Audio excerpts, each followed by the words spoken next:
नमस्कार दोस्तों, राधे राधे।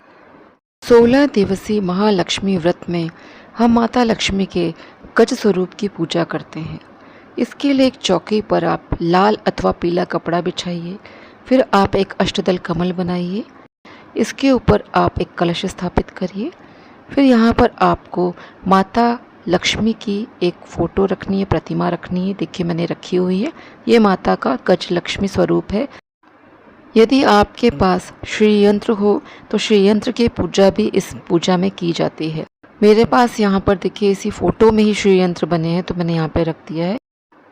अब हम चौकी पर हल्दी से एक अष्टदल कमल बनाएंगे। इसके लिए आपको हल्दी से 8 रेखाएं खींचनी है और बाद में उनको आपस में जोड़ देना है। इससे एक अष्टदल कमल की आकृति तैयार हो जाएगी। देखिए यहाँ पे अष्टदल कमल तैयार हो गया है। अब हम माता लक्ष्मी का जो गज स्वरूप है, ये मिट्टी का है मूर्ति। इसमें माता लक्ष्मी विराजमान है हाथी के ऊपर। इसी की पूजा की जाती है।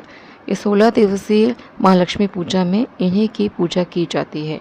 तो इनको हम प्रथम दिवस इन्हीं को यहाँ पे स्थापित करते हैं। तो मैंने यहाँ पे इनको स्थापित कर दिया है। अब इनका पंचामृत स्नान कराया जाएगा, वस्त्र अब अर्पित किए जाएंगे, इनको आभूषण पहनाए जाएंगे। 16 दिन तक माता के इसी गज स्वरूप की पूजा की जाती है। महालक्ष्मी व्रत कथा की पुस्तक भी यहाँ रखेंगे, इसकी भी पूजा की जाती है। माँ का प्रिय शंख भी रखा जाता है पूजा में।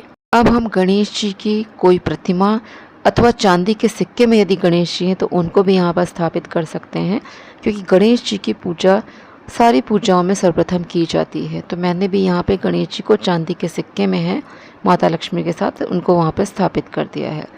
अब मेरे पास स्फटिक के श्री यंत्र हैं तो मैंने उनको भी यहाँ पे रखा हुआ है। अभी इनको पंचामृत स्नान भी मैं कराऊंगी। ये मेरे पास कुबेर यंत्र है, इसको भी मैंने यहाँ पे पूजा में रखा है। लघु नारियल, गोमती चक्र, कौड़ी, कमलगट्टे के बीज आदि भी मैंने पूजा में रखे हैं, क्योंकि ये सब माता लक्ष्मी को प्रिय हैं। आप पूजा में कुछ रुपए भी रख सकते हैं। यदि आपके पास सोने चांदी के यहाँ पे सिक्के आदि ना हो तो रुपए रख दीजिए। पूजा में 16 दिए आपको बना के रखने चाहिए। ये आटे के भी बना सकते हैं आप। माँ के लिए चुनरी आपको लाना चाहिए। पूजा में अब हम दीपक को स्थापित करेंगे। ये 2 बत्ती का मैंने दीपक बनाया है। यहाँ पे हम अक्षत रखकर आसन देंगे दीपक को। फिर यहाँ पे उनको पहले पूजा करेंगे, इसके बाद उनको प्रज्वलित करेंगे। अब आपको एक कच्चा सूत लेना है, वो भी 16 की संख्या में होगा कच्चा सूत। उसकी लंबाई इतनी लेनी कि आप गले में उसकी माला पहन सकें। फिर उस सूत को हल्दी में आप रंग लेंगे, उसमें 16 गांठें बांधेंगे। अब उस धागे के दोनों ओर हमें 16 दूब को बांधना है। देखिए जैसे मैंने बांधा है, ये 16 दूब है, हरी दूब। इसको मैंने उसी 16 गांठों वाले जो धागे में बांधा है। इस धागे को मैंने घर में बनाया है। आप भी इसको कच्चे सूत को लेके, सफ़ेद रंग का कच्चा सूत होता है, उसको हल्दी में रंग लेंगे। उतनी लंबाई रखेंगे जितने कि आपके गले में आ जाए, क्योंकि बाद में आपको इसको पहनना होता है। तो मैंने इस तरह से दोनों साइड में धागे के दूब को बांध दिया है। अब ये जो गजलक्ष्मी की पूजा में हम जो माता लक्ष्मी के साथ हाथी बने, उसमें हम उनको चढ़ाते हैं। इस माला को प्रथम दिवस ही चढ़ा देते हैं, फिर 16 दिन तक इसकी पूजा होती है, फिर बाद में से हम धारण करते हैं। पूजा में मैंने चांदी का सिक्का भी रखा है। आपके पास हो तो अवश्य रखिए। माता लक्ष्मी को चांदी की वस्तुएं बहुत प्रिय होती हैं। माता को स्नान कराने के लिए यहाँ पर हम लोग पंचामृत रखते हैं। 16 दिनों तक इसे स्नान कराया जाता है रोज। और यहाँ पे मैंने खीर भी रखी है बना के, खीर। और यहाँ पे 16 पूड़ियाँ चढ़ती हैं। जैसे किस दिन 16 फल चढ़ा दिया, किस दिन 16 पान चढ़ा दिया, किस दिन 16 चूड़ियाँ चढ़ा दिया, किस दिन 16 पूड़ी चढ़ा दी, या आखिरी दिन जब पूजा करते हैं महालक्ष्मी की, उस दिन आप ये सारी चीज़ें एक साथ चढ़ा सकते हैं। देखिए यहाँ पे मैं ये जो 16 पूड़ियाँ हैं, इसमें मैंने 2-2 पूड़ी करके रखी है। उसके ऊपर मैंने खीर रख के तब चढ़ा रही हूँ। जब भी भोग लगाते हैं तो खीर पूड़ी ऐसे ही रख के चढ़ाई जाती है। इसका मैं भोग लगा रही हूँ।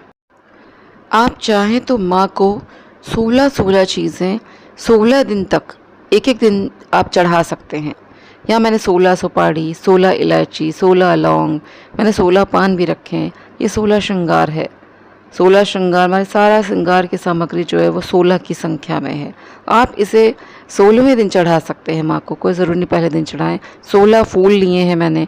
आप गुलाब के ही 16 फूल ले सकते हैं, या मिक्स कई फूल जो होते हैं 16 की संख्या में लीजिए। यहाँ पर मैंने मिठाई जो चढ़ाई ये भी 16 की संख्या में केले जो फल चढ़ाया मैंने 16 की संख्या में चढ़ाया है। तो यहाँ पे आप 16 की संख्या में चढ़ाएंगे तो बहुत ही शुभ माना जाता है। केले का पत्ता आप ज़रूर लगाइए पूजा में। मुझे 2 ही केले के पत्ते मिले, आप केले के पत्ते से मंडप सजा सकते हैं। यहाँ मैंने श्री यंत्र को पंचामृत से स्नान कराया है। स्नान आदि कराकर फिर मैं इनको पूजन स्थल में रखूँगी। यहाँ दूर्वा से मैं कलश और माता लक्ष्मी आदि को जल अर्पित कर रही हूँ। माता लक्ष्मी को हम दूर्वा से 16 बार जल अर्पित करेंगे। आपके पास यदि दूर्वा नहीं तो एक कुश घास होती है, उससे भी जल अर्पित कर सकते हैं। अब पंचामृत में दूर्वा को 16 बार डालकर या डिप करके माता की इस मिट्टी की प्रतिमा को 16 बार स्नान कराया जाता है। उसके बाद 16 बार जल में दूर्वा को डालकर फिर 16 बार जल से स्नान कराया जाता है। इस तरह गंगा जल से स्नान कराया जाएगा। आपके पास गुलाब जल है तो उससे भी स्नान करा देंगे। स्नान के बाद माता को इत्र अर्पित कर दिया जाएगा। यहाँ माता का स्नान हो चुका है संपूर्ण। यहाँ मैंने माँ को आभूषण पहनाए हैं, उनका श्रृंगार करा है। देखिए उनको मांग बिंदी है, नथनी है, मंगलसूत्र है, जितनी ज़रूरी चीज़ें होती हैं श्रृंगार की मैंने सारी पहनाई हैं माँ को। आप भी हो सके तो माँ का इस तरह से श्रृंगार करें। महालक्ष्मी की पूजा वैसे भी भव्यता के साथ की जाती है। माता लक्ष्मी की कोई भी पूजा होती है उसको आप जितनी भव्यता से करेंगे उतना ही अच्छा होता है। और यदि आपके पास कुछ नहीं है तो कोई बात नहीं, माता सब जानती हैं। यहाँ माँ को चुनरी भी मैंने पहना दी है। फटिक के श्री यंत्र को स्नान आदि कराकर मैंने रख दिया है पूजन स्थल पर। अब यहाँ मैंने कलावा लिया है, इसको रक्षा सूत्र भी कहते हैं। ये भी मैंने 16 लिए हैं। 16 रक्षा सूत्र के जो धागे होते हैं वो माता को अर्पित किए जाते हैं। यहाँ मैं अर्पित कर रही हूँ। हम दीपक को भी रक्षा सूत्र अर्पित करते हैं, कलश को भी करते हैं, गणपति जी को भी करते हैं। यहाँ कलश को अर्पित कर रही हूँ। माता लक्ष्मी की जो प्रतिमा रखी है फ़ोटो, उसमें भी रक्षा सूत्र आप चढ़ाइए। गज लक्ष्मी माता की जो मूर्ति रखी है उसमें 16 आप रक्षा सूत्र चढ़ाएंगे, मैंने चढ़ाया हुआ है। अब जनेऊ चढ़ाया जाएगा। हमें यहाँ पे जो हाथी हैं मूर्ति में उसको मैंने जनेऊ चढ़ा दिया है। कलश पे जनेऊ चढ़ाया है। हल्दी लगाकर गणेश जी को जनेऊ अर्पित किया जाएगा। आपके पास जनेऊ यदि ना हो तो कच्चा सूत आपके पास यदि हो तो उसको 7 बार लपेट के चढ़ा सकते हैं। ये देखिए कलश पे भी मैंने चढ़ा दिया जनेऊ। कलश पे जनेऊ चढ़ा के हम सारी देवी देवताओं को चढ़ा देते हैं, उनकी पूजा हो जाती है। अब यहाँ हम धूप जलाएंगे। धूप को पानी से पहले शुद्ध करते हैं 3 बार दिखाकर जल को, फिर यहाँ धूप दिखाया जाएगा, फिर दीपक भी जलाया जाएगा। अंत में कथा की जाती है। कथा अवश्य सुननी चाहिए। माता की पूजा माता के मंत्रों से ही की जाती है। कभी भी मुंह बंद करके पूजा मत करिए। ओम श्री महालक्ष्मी नमः। अब इस मूर्ति पे 16 गांठों वाले सूत के धागे को, जिसमें 16 दूर्वा बंधी हैं, अर्पित कर दीजिए, चढ़ा दीजिए। 16 दिनों तक इसकी पूजा की जाती है, इस धागे की भी। इस तरह से आप हाथी पे और माता लक्ष्मी भी वहीं पे चढ़ा दीजिए। दूर्वा बहुत ही पसंद होती है हाथी को भी, तो इस पूजा में मेन गज लक्ष्मी की पूजा होती है, तो दूर्वा रोज़ चढ़ाई जानी चाहिए 16 की संख्या में यदि हो सके तो। पहले वरुण कलश के लगाया जाएगा रोली को, सारे देवी देवता की इस प्रकार पूजा हो जाएगी। फिर दीपक को हम रोली अर्पित करेंगे और दीपक को छूने के बाद हम हर बार हाथ को धोते हैं, शुद्धिकरण करा कर ये हाथ धो के। गणेश जी को मैं लगा चुकी थी, अब मैं यहाँ माता लक्ष्मी को लगा रही हूँ।